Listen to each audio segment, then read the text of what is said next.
Olá pessoal, tudo bem? Professor André Secunda falando. Esse vídeo se refere à continuidade dos tópicos da disciplina de Contabilidade Avançada 1, do sexto período. E, enfim, considerando esse cenário aí, né, do vírus e suspensão das aulas, então esse foi o subterfúgio aí que eu encontrei para a gente dar continuidade no conteúdo e para que vocês não tenham nenhum prejuízo grave em relação à continuidade da disciplina. Beleza? Já aproveito aí a oportunidade para desejar que vocês estejam bem, enfim, né, que estejam aí se cuidando direitinho para que no retorno a gente volte aí o mais rápido possível em situação de normalidade. Beleza? Bom, então, especificamente em relação a essa disciplina, na nossa última aula presencial, a gente conversava sobre uma introdução em finanças e naquela oportunidade eu, né, comecei a conversar com vocês sobre o modelo CAPM, né? A gente conversou para que serve o modelo, qual a finalidade dele, enfim, os aspectos bem introdutórios a respeito do modelo CAPM. E naquela oportunidade eu havia mencionado para vocês, em sala, que o CAPM ele é um modelo para estimar uma taxa de atratividade mínima que o investidor ele estaria disposto a aceitar para realizar um determinado investimento. Então, o modelo é empregado basicamente para essa finalidade. Ele tem alguns componentes, a gente vai começar a discutir os principais componentes do modelo CAPM nesse videozinho rápido que eu vou gravar com vocês aqui. Beleza? Então, a título de, rapidamente, a título de curiosidade a respeito do modelo, ele foi criado por esses autores aqui, o Jack Traynor, William Sharpe, John Lintner e Jane Mossin, e todos eles se basearam nesse trabalho seminal aqui do Harry Markowitz, né, o trabalho dele sobre teoria do portfólio, diversificação. Então, todos eles tiveram como gênese esse trabalho seminal do Markowitz. Esse Harry Markowitz aqui é, sem dúvida, um dos nomes mais conhecidos de finanças, né, do mundo de finanças.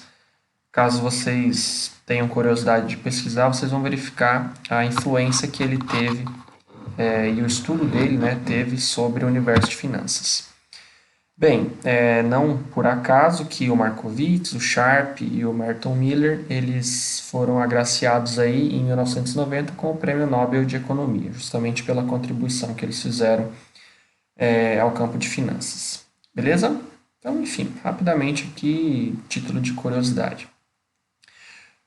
Vamos entender um pouquinho mais a mecânica do modelo CAPM, e aqui é uma apresentação geral, posteriormente a gente vai discutir mais isso, só vou fazer essa rápida introdução para chegar no ponto que eu preciso chegar com vocês. Então vejam, olhem esse gráfico que está no material de vocês aí, e vocês vão verificar um gráfico simples, eu tenho aqui uma taxa de atratividade, uma taxa de retorno, e aqui eu tenho o risco associado a um determinado ativo, né, o beta, que a gente já conversou na aula passada. Então, vocês já sabem a que se refere o beta, como que interpreta o beta. Então, essa discussão a gente já teve e não é necessário retomar. Então, vejam, aqui a relação é bastante simples, vejam pela linha azul. Quanto mais arriscado é o ativo, e isso é dado pelo beta, maior é o retorno exigido pelo investidor para fazer determinado investimento. Então, existe essa relação aqui que é dada por essa inclinação, por essa reta aqui dada pela linha azul. E vejam que no modelo CAPM, ele pressupõe a existência de uma taxa livre de risco, né, e uma taxa de retorno de mercado, uma atratividade de mercado. E só para a gente entender o que seria essa taxa livre de risco, e aqui é um exemplo bastante simples que cabe muito questionamento em torno do que eu vou falar, mas é só para a gente ter um exemplo local aqui, para que vocês consigam visualizar com mais facilidade. Pensem o seguinte, determinado investidor ele tem a opção de deixar uma soma de dinheiro, uma soma de capital, por exemplo, 100 mil reais, numa poupança, numa caixa econômica, por exemplo, ou qualquer outra instituição financeira, ou alocar esses 100 mil reais em uma determinada ação, por exemplo, na ação de uma empresa. Esse retorno que ele obteria com a poupança seria uma espécie de taxa de retorno, uma atratividade livre de risco. Ou seja, embora, né, como eu mencionei para vocês, exista sempre uma possibilidade de risco, exista sempre o risco atrelado em qualquer operação, mas no nosso exemplo aqui, só para fins, né, didáticos, essa atratividade que ele obteria, deixando esses 100 mil reais na poupança, o que mais se aproximaria, seria uma proxy para a nossa taxa livre de risco, o RF aqui, né? O Risk Free Rate. Então, o modelo CAPM pressupõe sempre a existência dessa taxa, seja a atratividade da poupança. Em alguns estudos a gente vê os autores usando o retorno dos títulos do Tesouro norte-americano, às vezes as pesquisas empregam o retorno dos títulos aqui do Tesouro brasileiro. Enfim, né, não existe uma regra muito precisa para o que seria uma taxa livre de risco, até porque existe muito questionamento do que seja, se efetivamente exista uma taxa de retorno efetivamente, verdadeiramente livre de risco. Mas esse não é o nosso ponto agora. A gente só precisa entender que essa taxa livre de risco é uma rentabilidade quase que garantida que o investidor teria fazendo a alocação desse nosso hipotético 100 mil reais aí numa determinada aplicação. E o que mais se aproximaria disso seria, por exemplo, a taxa de atratividade da poupança, por exemplo. E esse retorno de mercado aqui, esse ERM entre parênteses, ele é o retorno de mercado, ou seja, a expectativa também, de novo, sempre tem o risco, né? Tudo que a gente está falando aqui sempre existe o risco, mas é o retorno esperado para um determinado investimento quando você considera algum indicador de mercado.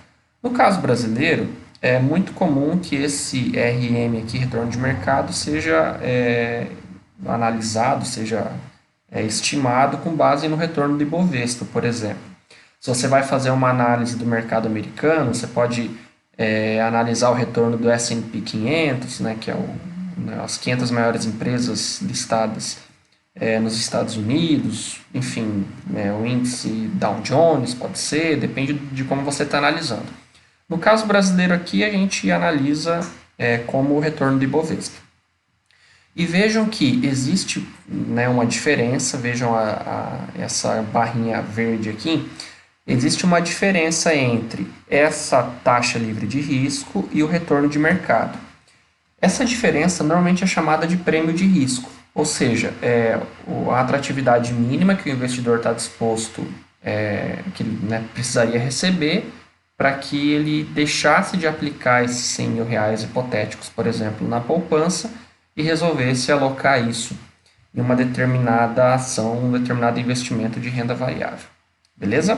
Então, basicamente, a análise dessa figura aqui do CAPM pelo gráfico se dá com base nesses parâmetros. O que é importante a gente saber? Que o CAPM sempre pressupõe a existência de uma taxa livre de risco. Essa taxa de mercado aqui, a gente, olhando para o Brasil, normalmente utiliza o Ibovespa. Taxa livre de risco, a gente pode usar a poupança, pode usar a rentabilidade do Tesouro Direto ou alguma outra métrica que eventualmente a literatura recomende. Beleza?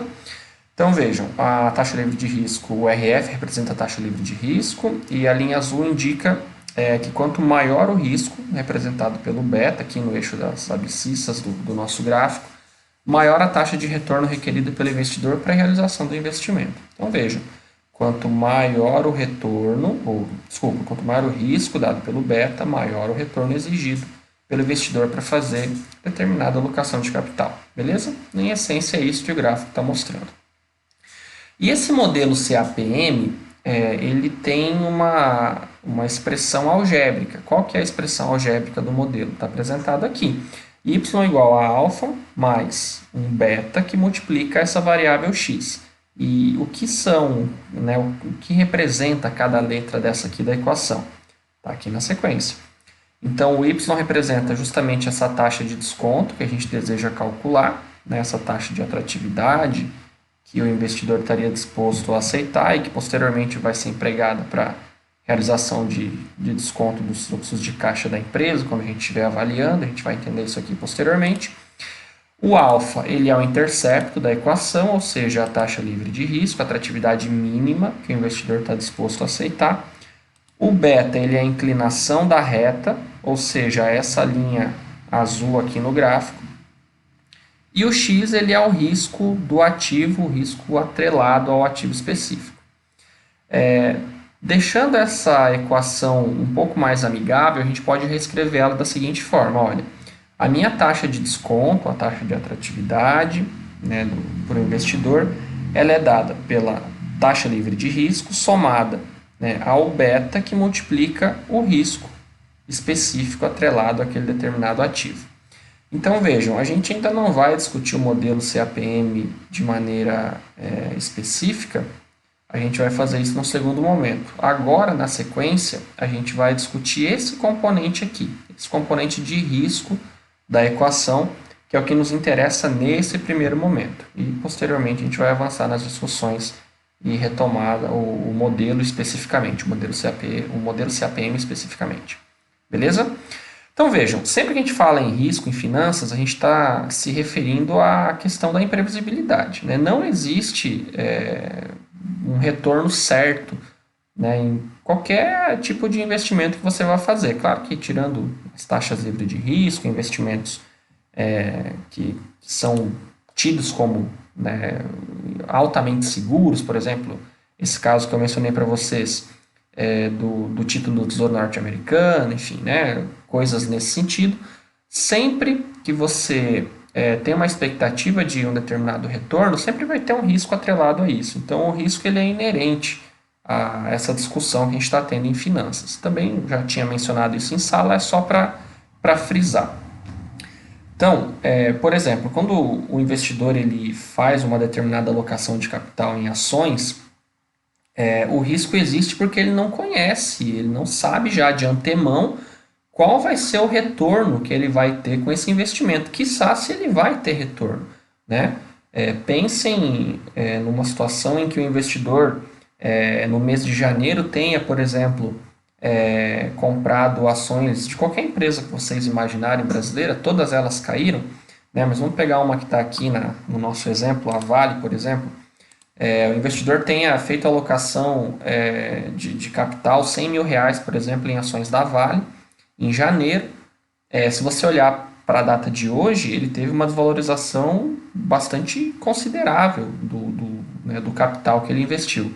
Então, veja, sempre que há alocação de recurso em renda variável, sempre o componente risco está ali, né? Ele é indissociável. A gente não tem como saber se um determinado investimento vai ou não gerar um retorno positivo. É só olhar para o nosso mercado agora, para o mercado global, né, de maneira mais ampla, mas focando aqui no nosso exemplo brasileiro, é só você olhar para o nosso mercado agora. Se o investidor que realizou um aporte em janeiro, por exemplo, né, em quase 100% de certeza que ele, de alguma maneira, ele perdeu dinheiro, salvo se ele fez algum procedimento de proteção, hedge, etc.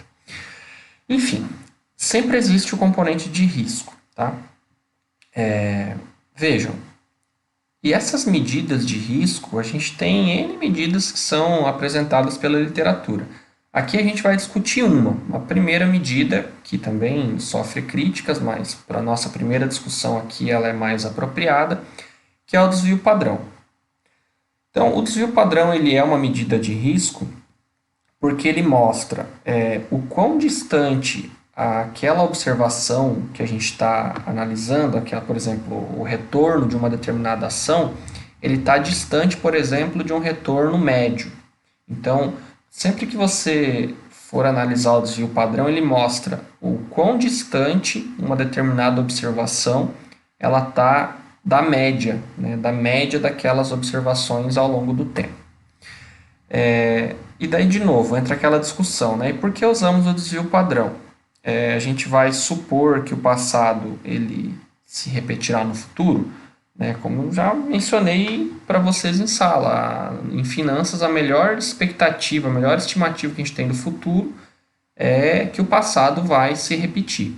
Então, é claro que existem outras abordagens bastante mais complexas, né, mais dinâmicas em relação a isso, mas para a nossa primeira discussão aqui, a gente tem que assumir uma série de pressupostos. E um pressuposto bastante forte que a gente assume quando faz essa análise do desvio padrão é que o futuro vai seguir mais ou menos o que aconteceu no passado. Não tem como a gente dissociar disso.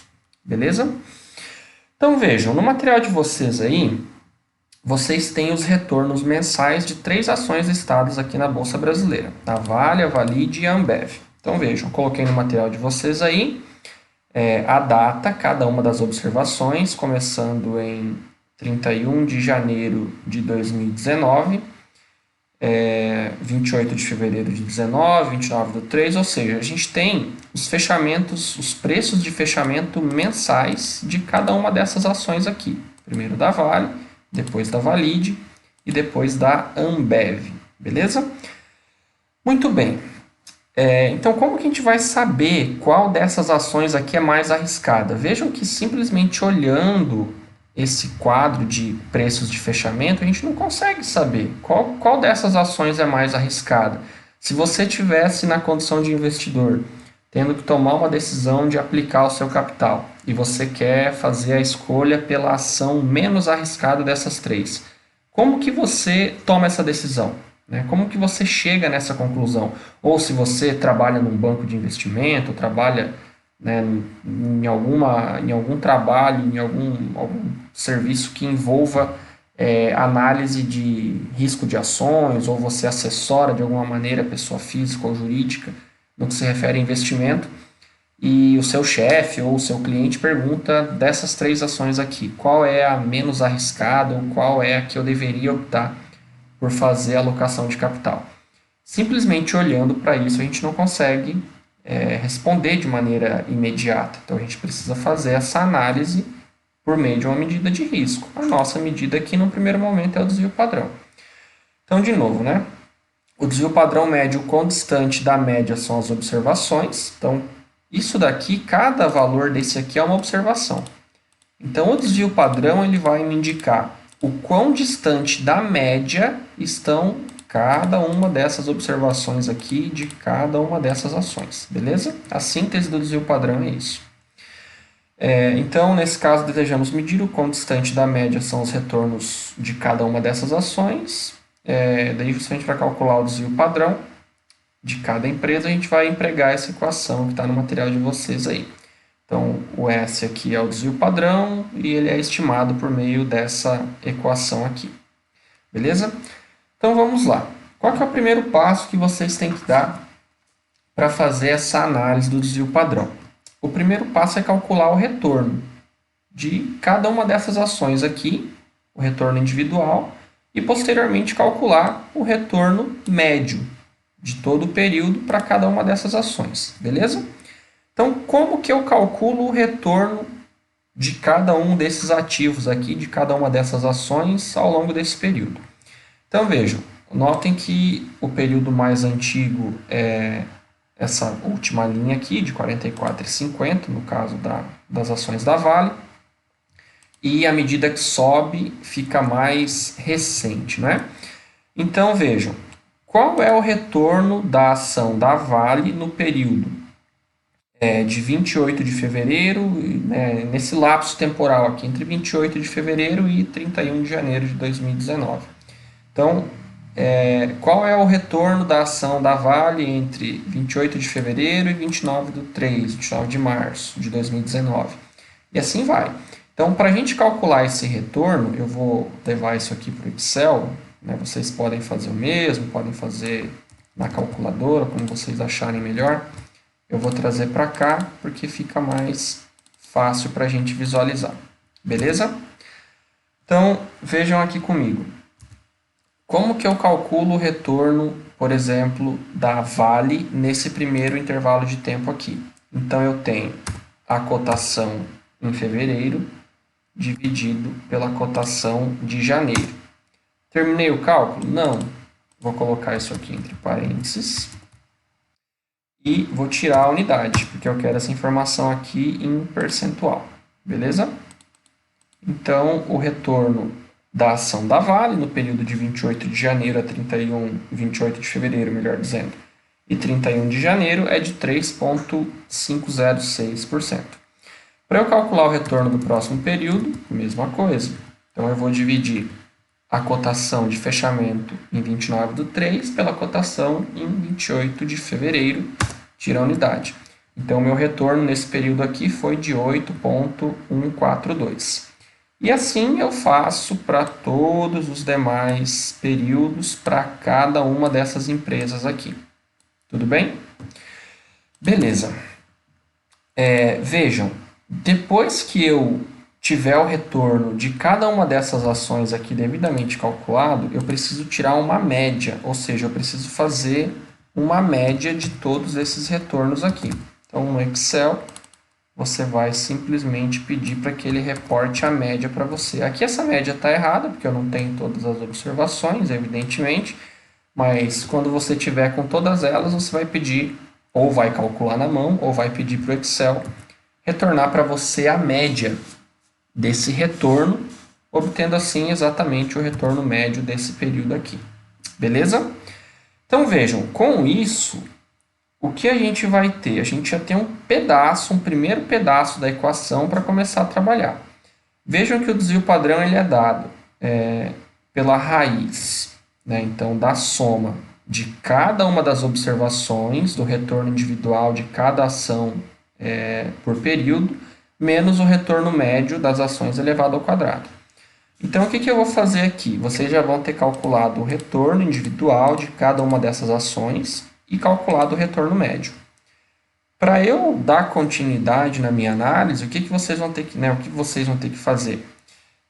Pegar esse valor, essa diferença entre o retorno individual de cada ação e o retorno médio e elevar isso ao quadrado. Beleza? Para cada uma das ações. Então, você vai ter aqui cada retorno individual. Feito isso, vai calcular o retorno médio. E, na sequência, você vai pegar o primeiro retorno calculado, menos a média, eleva ao quadrado. O segundo retorno calculado, menos a média, eleva ao quadrado. O terceiro retorno calculado, menos a média, eleva ao quadrado.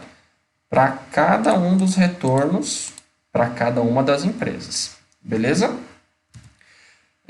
Bem, na sequência, uma vez que você tenha feito isso, pegado o valor do retorno, né, de cada observação, menos o retorno médio, elevou isso ao quadrado, você, seguindo a equação de novo, você vai dividir esse somatório, que é feito por ação, por n-1. Tá? Então, aqui a gente vai ter 12 retornos, não é? Vejam, ó, eu tenho o retorno de fevereiro para janeiro como primeiro retorno, aqui março para fevereiro, segundo, e assim vai. Então, eu tenho 12 retornos nesse meu intervalo de análise aqui. Como eu preciso dividir o somatório de cada retorno individual menos o retorno médio ao quadrado por n-1, se eu tenho 12 retornos, eu vou dividir por n-1, 12 menos 1, eu vou dividir isso por 11. Beleza? Feito isso, tiro a raiz quadrada, e eu vou ter o desvio padrão de cada uma dessas ações que eu estou analisando aqui, ou seja, Vale, Valid e Ambev. Ou seja, a tarefa de vocês para essa sexta-feira, além de ver o vídeo, evidentemente, é exatamente calcular o desvio padrão para cada uma dessas 3 ações que a gente está discutindo no exemplo aqui. Então, vocês vão fazer esse protocolo, esse passo a passo. Calcula o retorno individual de cada ação, período a período. Feito isso, calcula o retorno médio também por ação. E, na sequência, você vai pegar e fazer, empregando a equação do desvio padrão, calcular a diferença entre cada observação, cada retorno que você calculou individualmente, menos o retorno médio. Isso você leva ao quadrado, divide por n-1, ou seja, divide por 11, porque a gente tem 12 observações aqui, e tira a raiz.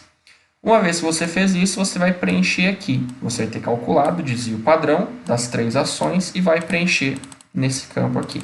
beleza? E vai responder a essa pergunta. De posse disso, de posse dessa informação, calculado o desvio padrão de cada uma das 3 ações, qual delas é a mais arriscada? Então, essa é a tarefa de vocês, que vocês devem executar nessa aula de sexta-feira, do dia 27, né? 27 de março. Então, além de ver o vídeo, vocês vão fazer exatamente essa atividade relativa ao cálculo do desvio padrão de cada uma dessas 3 ações, ok?